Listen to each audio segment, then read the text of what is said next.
Bismillahirrahmanirrahim. Qala rahimahullah wa nafa'ana bihi wa bi ulumihi wa bi barakatihi fid dharain amin.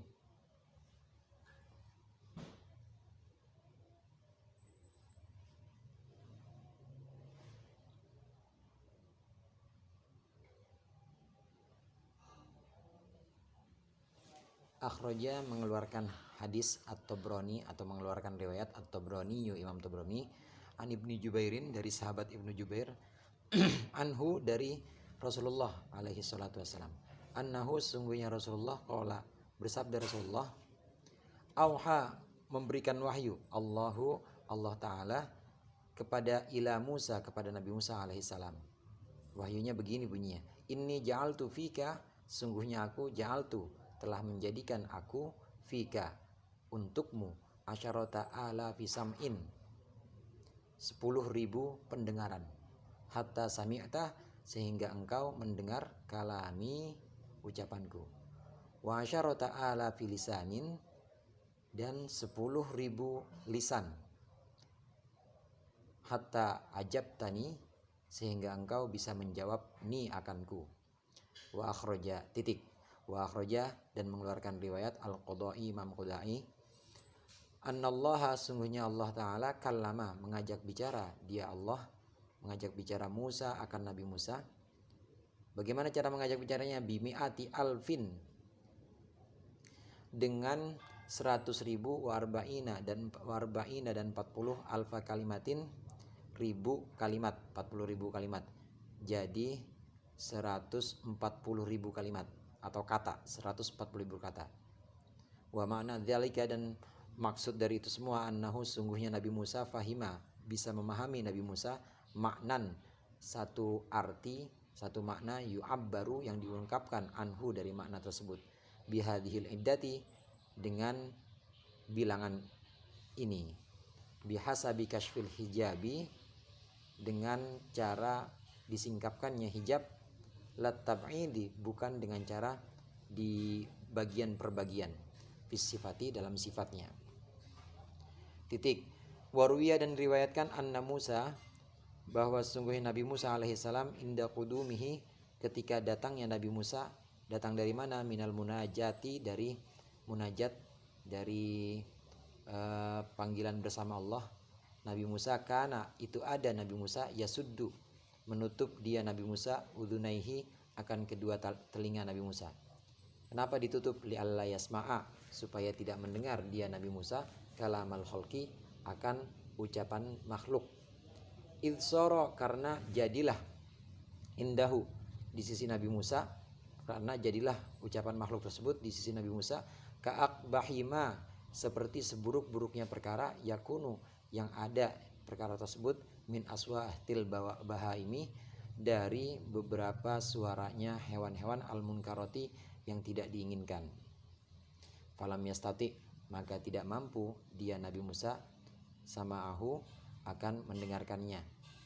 Bisa babima karena sebab barang karena sebab sesuatu dzaqo yang merasakan dia Nabi Musa minal ladzati yakni kelezatan kenikmatan allati la yuhatu yang tidak bisa diliputi biha kenikmatan tersebut inda sima'i kalamiman ketika mendengarkan ucapan zat man di sini Allah maksudnya laisa kamitslihi yang tidak ada itu seperti serupanya man syai'un apapun wasara dan ada Nabi Musa yasma'u bisa mendengarkan dabiban namlati apa namanya langkah semut dabiban namlat itu langkah semut as-saudai hitam fil lailil mudlimi di malam yang gelap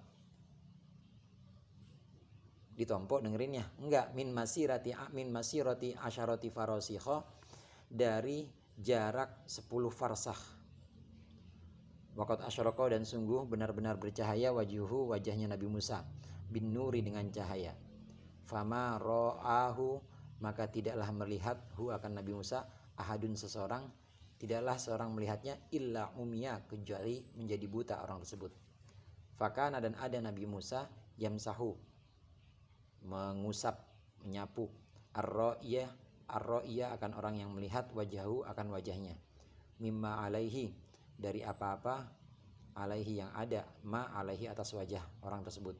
Fayaruddu, maka mengembalikan Allah Ta'ala alaihi atas orang tersebut, mengembalikan basarahu akan penglihatannya. Wa fatabarqa'a, maka menggunakan burqa. Burqa itu cadar tapi full. Face shield. Face shield kan kelihatan, ini enggak menggunakan yang ketutup benar-benar full, tapi untuk mata itu masih bisa ini, bisa tembus. Fatabarqa, maka menggunakan burqa dia Nabi Musa, lialla tadhaba, supaya tidak hilang di sini maksudnya rusak, absarun nasi, penglihatan orang-orang, inda ru'yatihi, ketika melihat Nabi Musa. Wa baqiya, dan tetap tinggal arbaqa'u, barqa tersebut, atau apa tadi saya artiin barqa itu? Burqa, cadar tersebut, ala wajihi, atas wajahnya Nabi Musa, itu tetap tinggal ila an mata, hingga beliau mati, beliau meninggal. Walaula annahu, dan jika tidak tidak ada Allah Subhanahu wa taala, Allah Subhanahu wa taala yunsihi, itu membuat lupa dia Allah, hu, akan Nabi Musa, membuat lupa ma, akan apa-apa, dzaqo, yang merasakan Nabi Musa, inda munajatihi, ketika berbisik-bisik atau berbincang-bincang Nabi Musa, mimma, dari sesuatu, la yaqdiru, yang tidak mampu dia Nabi Musa, ala wasfihi, untuk mensifatinya, lama amkana, maka sungguh tidak akan mungkin ayya nasa, bisa mendekat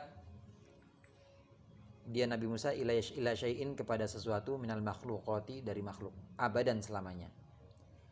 Walam mantafa'a, maka ketika mengambil manfaat, bihi, kepada Nabi Musa, ahadun, seseorang, fasubhanahu, maka maha suci dia Allah, la, harusnya walaman tafa'a, jangan walamma tapi walama, walaman tafa'a, dan sungguh tidak akan bisa mengambil manfaat, bihi, terhadap Nabi Musa, ahadun, seseorang, fasubhanahu, maka maha suci dia Allah, min latifima, dari sifat lembut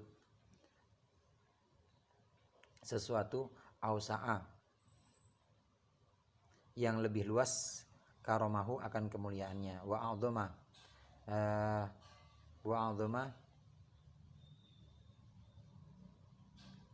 min latifima ausa'a, iya, lala sob itu betul kayaknya, itu koma di situ fawas benar. Min latifin, fasubhanahu, maka maha suci dia Allah, min latifin, dari kelembutannya, karena sifat kelembutannya.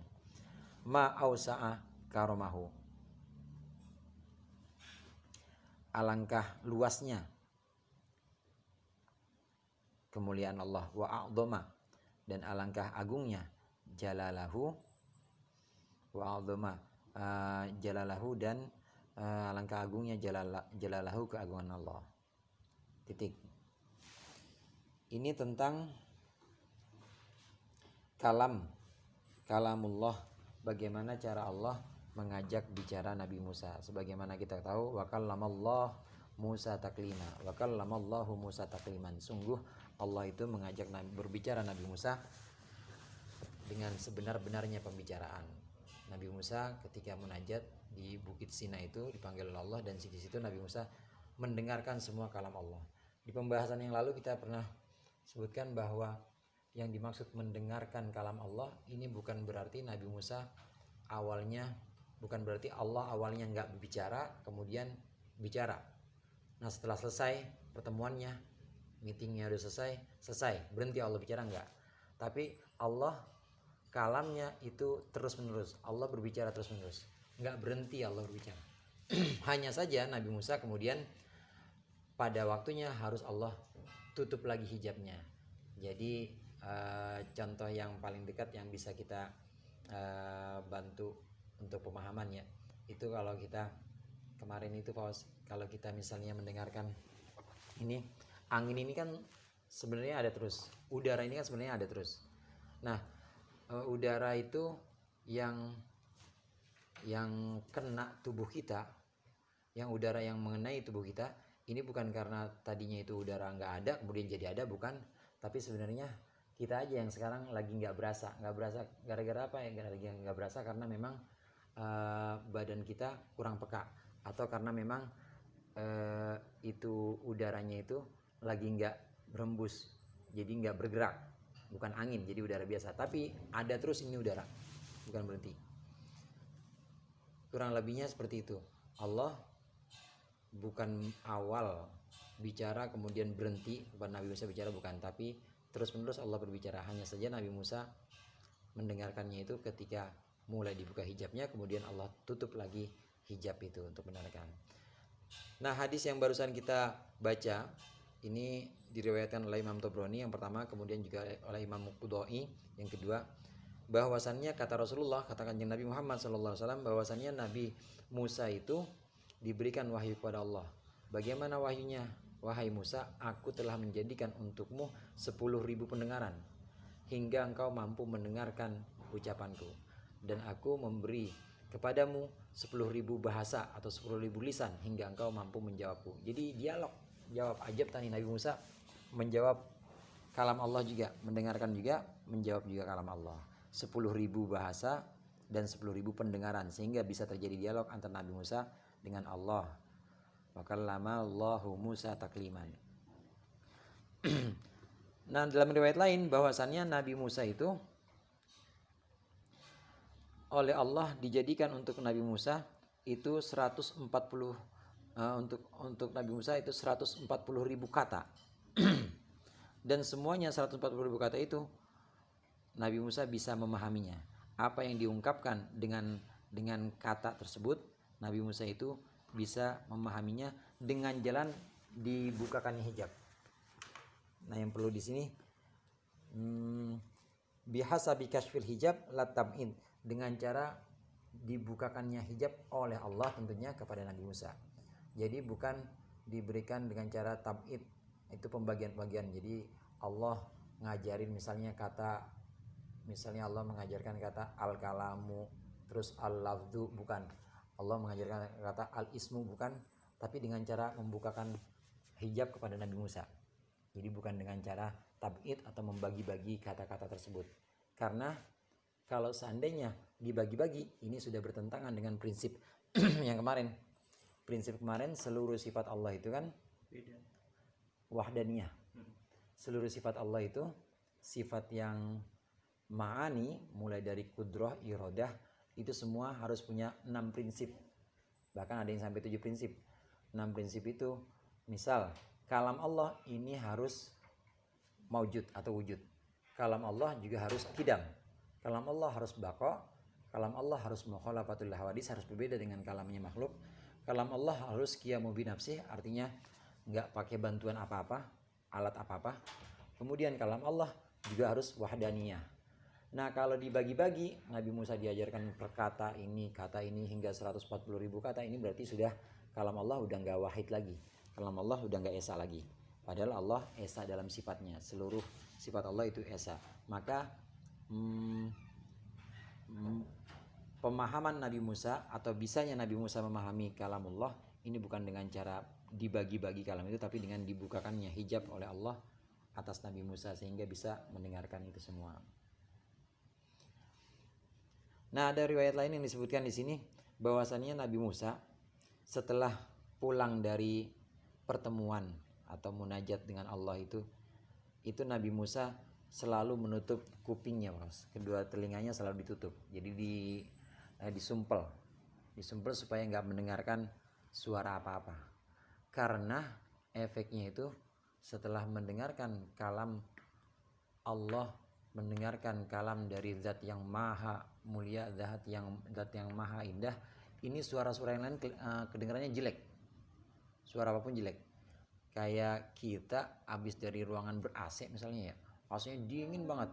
Nah, terus suruh ke bangunan yang memang sumpek, nggak ada AC-nya, nggak ada udaranya juga, nggak ada ventilasinya.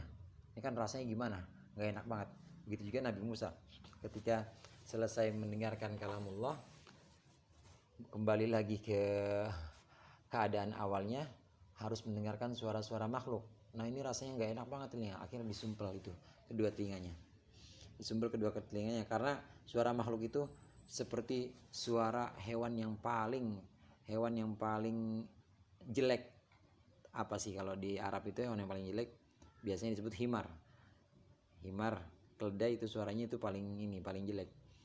Nah ini Nabi Musa mendengarkan semua suara makhluk, mau itu manusia, mau itu angin, mau itu benda-benda yang lain, itu suaranya terdengarnya itu jelek, karena seperti tadi dari pertemuan yang indah kemudian harus kembali kepada keadaan kondisi biasa, yaitu kondisi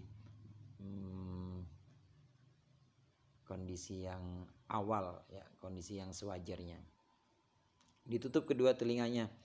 Dan bukan hanya itu, Nabi Musa selesai dari pertemuan dengan Allah itu selalu menggunakan burqa atau cadar, karena pendengarannya itu juga terlalu peka jadinya. Kemudian cahayanya itu penuh dengan cahaya Allah, sampai-sampai orang yang melihat Nabi Musa itu pasti buta. Dan ini kejadian, orang yang melihat Nabi Musa itu pasti buta. Akhirnya apa? Allah perintahkan buat nyembuhin. Bagaimana menyembuhkannya? Menyembuhkannya yaitu dengan mengusap mukanya tadi.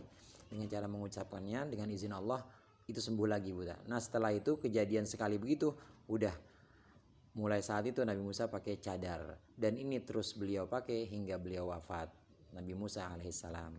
Sampai sekarang nggak dilepas kan sudah? Enggak, pas dimakamkan juga nggak dilepas cadarnya, karena itu bekas atau athar dari cahaya Allah, nggak bakal mampu dilihat oleh makhluk, pasti buta itu makhluk. Mandinya Jadi ini aja ditutup tetap. Ngeraba iya dari dalam. Nah ini kok bisa seperti itu? Karena agungnya cahaya Allah.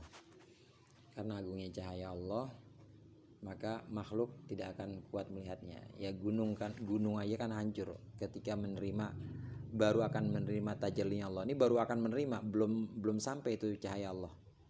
Baru akan menerima saja itu gunung itu hancur.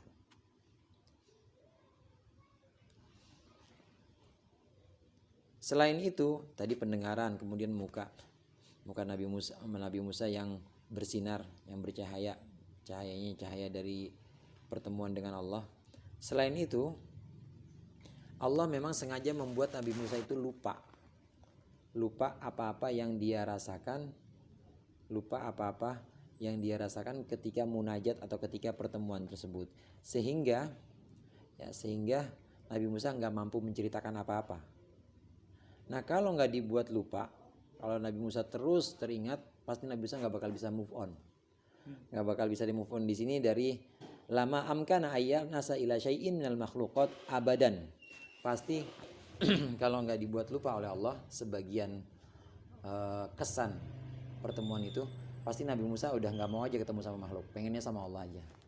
Itu maksudnya nggak mau move on. Nah kalau begitu ya repot jadinya, umatnya nggak ada yang bisa minta tolong Nabi Musa, umatnya nggak ada yang bisa minta penjelasan, nggak ada yang minta dituntun oleh Nabi Musa. Jadinya ya risalah atau kerasulannya nggak akan terlaksana. Padahal kan innama alainal balag, innama alar rasul balag. Namanya rasul itu harus tabligh, harus menyampaikan. Kalau caranya begitu, nggak bisa ketemu sama makhluk dan nggak mau ketemu sama makhluk, maka nggak bisa menyampaikan. Nah Nabi Musa sengaja Allah buat lupa sebagian kesan itu sehingga harus kembali lagi bertemu dengan makhluk. Nah pengalaman Mi'raj Nabi Muhammad SAW dan juga pengalaman Mi'rajnya kita orang-orang mukmin itu kurang lebihnya seperti itu. Ketika seorang mukmin Mi'raj dengan sholat misalnya, dan juga ketika Nabi Muhammad saat itu Mi'raj bertemu dengan Allah, itu kalau nggak dipaksa-paksa, kalau nggak karena tuntutan dan kewajiban menyampaikan risalah, itu mendingan nggak usah balik, udah mendingan sama Allah aja, enakan sama Allah. Tapi harus kembali lagi. Orang mukmin, terutama orang-orang soleh, para wali, ini ketika sudah bertemu dengan Allah, bermunajat dengan Allah, itu juga harus balik lagi. Kenapa? Karena ada misi yang harus beliau sampaikan ini. Ada misi yang harus beliau jalankan untuk memperbaiki umat. Kalau di sana aja keenakan, kalau di sana aja jadinya nggak ada manfaatnya untuk orang banyak. Nah itu keagungan zat Allah, hingga makhluk aja itu kalau melihat langsung itu nggak bakal bisa.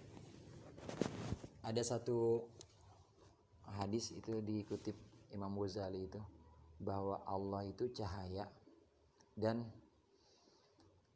Allah itu tertutup oleh puluhan ribu cahaya. Jadi cahaya tapi terhijab oleh puluhan ribu cahaya. Nah puluhan ribu cahaya ini bukan berarti lebih kuat dari cahaya Allah, bukan. Tapi cahaya-cahaya yang menghijab ini sebenarnya bukan menghijab Allah, tapi menghijab siapa? Menghijab makhluk. Jadi makhluk belum bisa benar-benar bertemu Allah kecuali sudah melewati hijab-hijab atau penghalang-penghalang cahaya ini. Sama-sama hijabnya itu sama-sama cahaya. Kalau hijabnya bukan cahaya mungkin agak gampang ininya ya, agak gampang kita mendeteksinya. Oh bukan Allah nih. Tapi ini sama-sama cahaya. Oh ini kayaknya Allah nih. Maka kalau kita seorang salik misalnya, kalau nggak hati-hati itu kemudian bertemu dengan karomah, bertemu dengan apapun itu yang memang luar biasa dan nggak wajar, bisa juga dibilang suatu yang bisa dikatakan suatu yang ya iya salah server, bukan Allah dikira Allah sama dia. Iya salah server. Nah itu harus hati-hati karena terhijab itu tadi. Ada kalau kata guru saya, Nabi itu kan dalam satu hadisnya, inni la astaghfirannallaha sab'ina marrah kulla yaum. Atau kama qala Rasulullah, aku istighfar minta ampun kepada Allah itu 70 kali sehari. Itu Nabi Muhammad. Kan Nabi kan ini enggak punya dosa. Kemungkinan yang dimaksud dengan istighfar ini adalah istighfar karena melihat ini tadi. Melihat, karena Nabi setiap saat kan pasti musyahadah, Nabi kan setiap saat pasti menyaksikan Allah. Nah kemudian dalam tahap-tahap menyaksikan Allah ini ada hijab lagi hingga itu astagfirullahaladzim. Ya kalau nggak salah 70.000 itu hijab, 70.000 kata Nabi itu 70.000 hijab yang diikuti oleh Imam Ghazali. 70.000 hijab. Kenapa Nabi istighfar 70 kali? Karena ada 70 hijab itu yang menghalangi Allah. Jadi Nabi itu setiap hari ya ketemu hijab itu. Sampai akhirnya ketemu Allah tiap hari. Astagfirullahaladzim. Ketemu lagi astagfirullahaladzim. Nah kalau kita mungkin kita belajar terus punya ilmu, punya pengetahuan lebih, mengira ini adalah Allah atau mengira ini adalah pencapaian terakhir, buru-buru kita astagfirullahaladzim. Iya ilmu bukan apa-apa ya. Terus mengira lagi misalnya kedudukan atau kemuliaan di sisi manusia, ya kita dimintain tolong, dimintain doanya, ini istighfar juga astagfirullahaladzim. Terus lagi misalnya macam-macam itu, pokoknya macam-macam cobaannya, macam-macam itu cahayanya. Begitu ketemu dan merasa bahwa itu bukan Allah, langsung astagfirullahaladzim. Iya, langsung kembali lagi kepada Allah. Nah ini jalaluh, agungnya kebesaran Allah, zat Allah, sehingga hanya para nabi, siddiqin dan orang-orang soleh yang bisa mencapai ke tahap itu. Mudah-mudahan kita termasuk di dalamnya. Walhasilu anna sifatil ma'ani was sabati tanqasimu ala arba'ati aqsamin. Qismun la yata'allaqu bi syai'in wa huwal hayatu wallahu a'lam bishawab.